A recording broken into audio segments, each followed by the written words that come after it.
Emeka, our in-house analyst here at Afrosport. Great to have you, Cosmos. Yeah, thank you very much, Tolu. So let's get into it very quickly. After watching Nigeria's first game against the Dominican Republic, bear in mind that they are debutants, and they were debutants at the Under-20 Championship. I thought it was going to be a comfortable win for them, but they made a bit of hard work of it.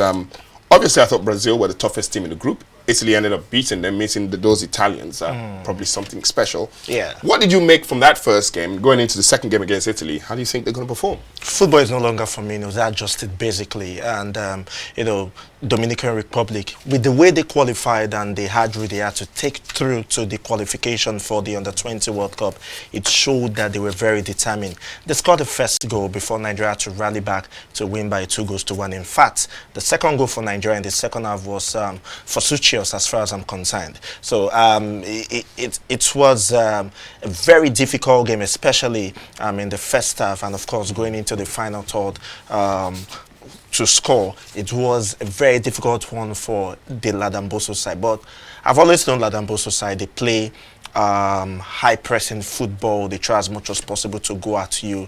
They play long, and they have good wingers. Ladamboso is usually having good wingers.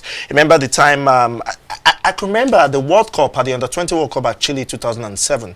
The very controversial one where he where he said those things that he shouldn't have said, and you could see the way the team played. The way the team played was different from the Netherlands 2005 team that were playing a bit of a tiki-taka at the time. There's a general consensus, though, after seeing how the Under-17 team got knocked out of the Under-17 AFCON, and how this Under-20 team did play at the AFCON, or qualifying for this World Cup. There seems to be a dip, if I can put it that way, for our age grade teams. They've not played probably the best football we've seen age grade teams in Nigeria play in the past. What's responsible for that? I think it has to do with the fact that there is a change of guard, change of system.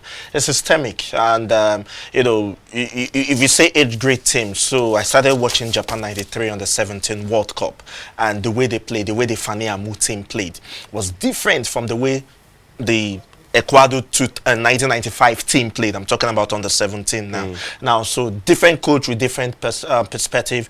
There is no football ideology in Nigeria. So why is that though? That seems to be a huge problem. It is a huge problem, and it's something that the technical director of the Nigeria Football Federation, needs to really work on. I mean, we need to have a football identity. Now, you look at the German national teams across board. They play the same way. The same way that the senior national team will play will be the same way every other team will play.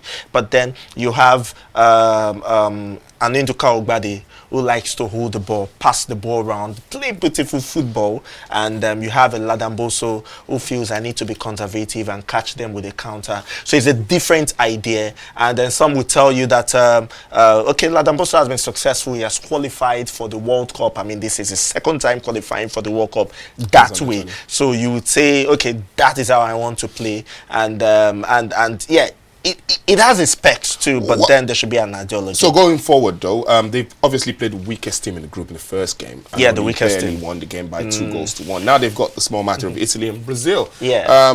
How do you see the Italy game going today? And generally, how do you think their chances of getting out of the group?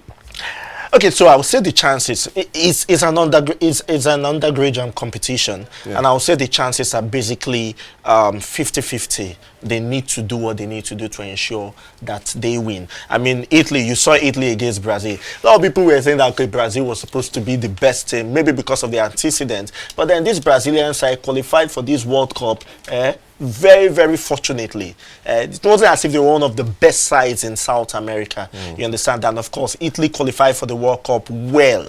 Do you get? So Italy played fantastic football, but then Brazil showed that spirit of football in them by coming back. So it's going to be a very, very dicey one for Ladamboso.